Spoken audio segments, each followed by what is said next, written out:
You'll likely see gaps here and there across your weekly plan, and this is where you're going to drop in your priority goals. You see, we don't find time, we make time for our goals.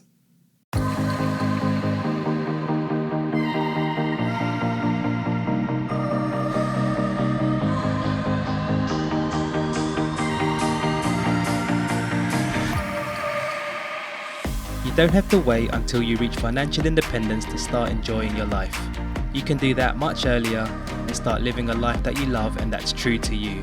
Welcome to Freedom Before FIRE. Using FIRE and life design techniques, we help you create freedom on your way to FIRE instead of waiting until you're retired to do the things that light you up. I'm your host Greg, a FIRE movement and life design enthusiast. If you're itching to get freedom now, then let's do this.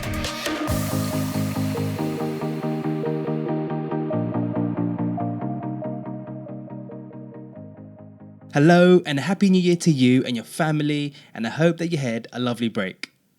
As for me, it was quite eventful. We usually have a lot of milestone dates in the festive period. Other than the usual, I also have my birthday jammed right in between Christmas and New Year. Plus, we added another milestone, our first wedding anniversary, which is in the first week of January. We spent a few days celebrating in a place called Tagaytay, which is a couple hours south of Manila. It's a lovely place in the mountains, it's nice and cool, with breathtaking views of the lake and nice little restaurants and bars dotted around. Alright, let's jump into today's show.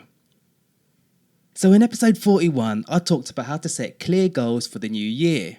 So today, I want to expand on that and help you actually execute to achieve your goals. We all know that typical scenario that happens every January. You know, we write all these fun goals and we get excited. Then come February, March time, we might forget about the goals we wrote, they fade away, and then we're back in our old routines. But why is that? I think the answer lies in those words I just said, old routines. So we need to make new routines that have our goals fully embedded in them. And then over time, it just becomes standard procedure for us to be working on our goals week in, week out, and eventually we'll achieve our goals. Okay, let's jump right into how we can create these new routines. So what's been a game changer for me is creating a simple recurring weekly schedule. A weekly schedule which spells out when exactly in the week you work on your most important goals and includes all your fun stuff too. Because of course, we can't forget the fun stuff. So the first step is to list out all of your most important goals in life. So if you listen to episode 41, you would have crafted 3 main priority goals and 3 weekly actions for each one.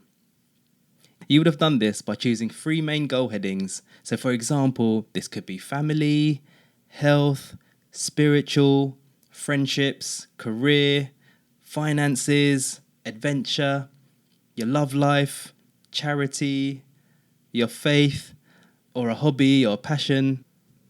Essentially, areas in life you really want to make progress on this year. And then for each one, you would have a specific measurable goal you want to aim for. So perhaps for now, we can start with those 3 main goals for today, then you could always add more later. As an example, your 3 priority goals might be, so under adventure, maybe you want to go on a 3-month sabbatical by the middle of the year to travel the world. Under health, maybe you want to lose X amount of weight by the end of the year.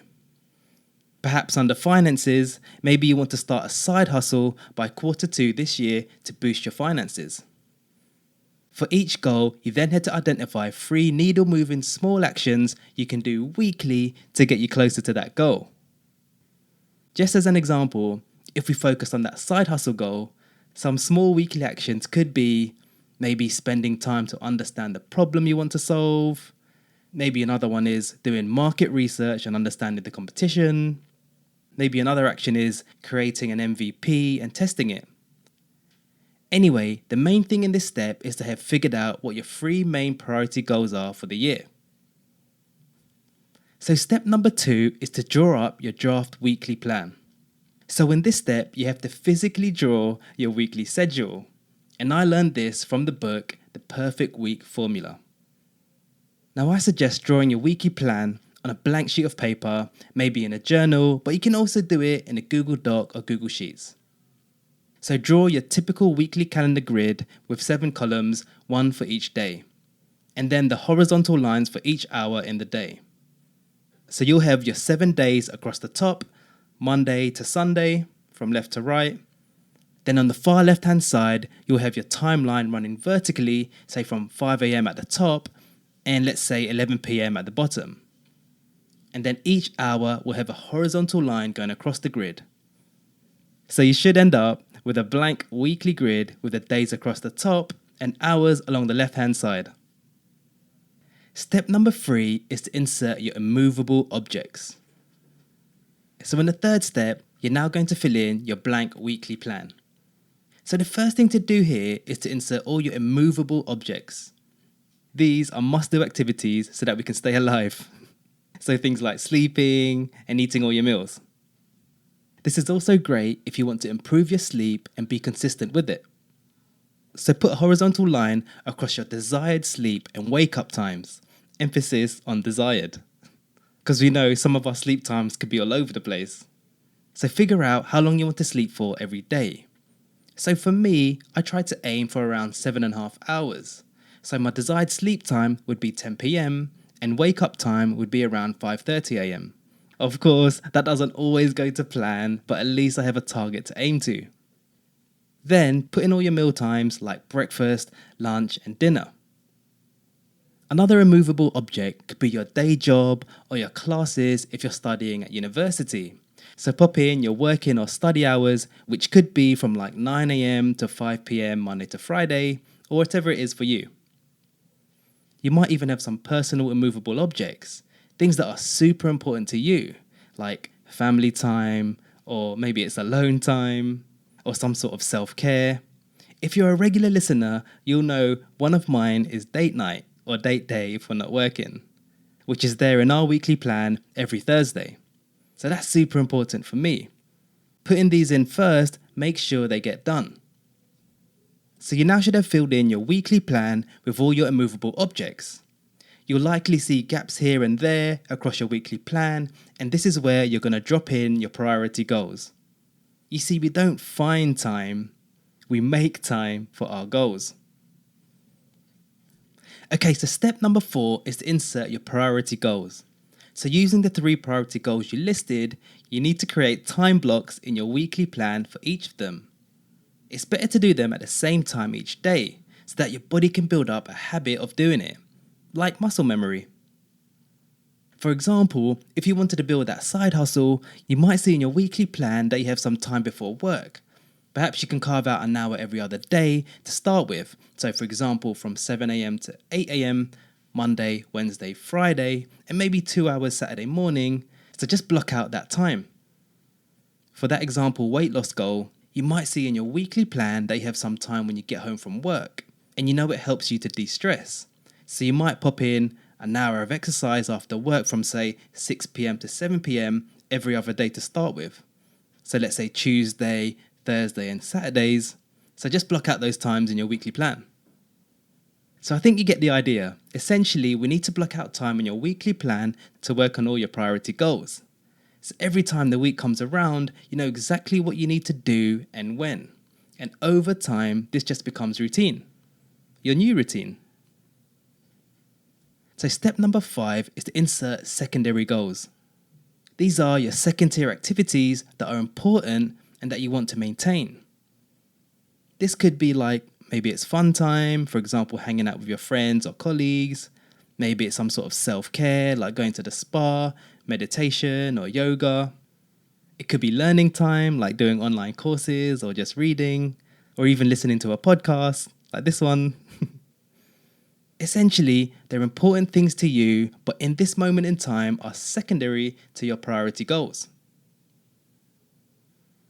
Okay, so step number 6 is to transfer your draft weekly plan in your electronic calendar. The reason for this is you want your weekly plan to be somewhere where you frequently see it and also easy to edit. So at this stage, you've inserted your removable objects, your priority and secondary goals, and then you might make some little tweaks here and there, But once you're happy with your draft weekly plan, the sixth step is to set this up in your electronic calendar. Maybe this is Google Calendar, Outlook, or whatever online calendar that you use. So actually pop these in your calendar, and you can even color code the activities based on the type of task. Alright, so there you have it. You now have a recurring weekly plan which includes activities which gets you closer to your main goals in life. So the key here is to actually do these activities that you put on your calendar and be really disciplined about it. It might be hard in the beginning, but keep going until it becomes habitual. Just to give some examples, for me, I've got drinking a glass of water every morning when I wake up. I've got an hour of exercise Monday to Saturday mornings around 7 a.m. I also have my wind down time before bed, which includes journaling. Anyway, those are just some of the things in my weekly plan. Just remember, it doesn't stay fixed. You can always chop and change it as you go along your journey. Alright, let's do a quick recap of the steps. So step number 1 is to list all your priority goals for the year. So we base this on the 333 goal setting method in episode 41. Step number 2 is to draw up a draft weekly plan using a blank weekly grid. Step number 3 is to insert all your immovable objects like sleeping and eating. Step number 4 is to insert and time block the needle moving activities connected to your priority goals. Now step number 5 is to insert all your secondary goals like fun, self-care and passions. And then the last step, step number 6, is to set this up in your online calendar. That way it's easy accessible and easy to edit. And that could be on Google Calendar, Outlook or whatever calendar app that you use. Thank you for spending your time with us today. If you need more help, you can check out our free guides and services on our website, freedombeforephi.com. If you have a burning question or just want to chat, don't hesitate to drop me an email at greg@freedombeforephi.com. If you found the show useful and want to be notified of future episodes, you can click follow on Spotify, Apple, or the app you're currently using right now. If you think the episode will help a friend or a colleague, feel free to share it with them. And lastly, if you learned just one good thing that will help you in your journey and you want to help us out, please do leave a 5-star rating on your podcast player app. That would help us out loads. Alright, so that's what I've got for you today. If you wanted help with your weekly plan, feel free to just send it to me via email and I'll be happy to answer any questions. Alright, so have a great week and I'll catch you on the next one. And as always, practice gratitude, live life by your design and do things that make you smile. You got this.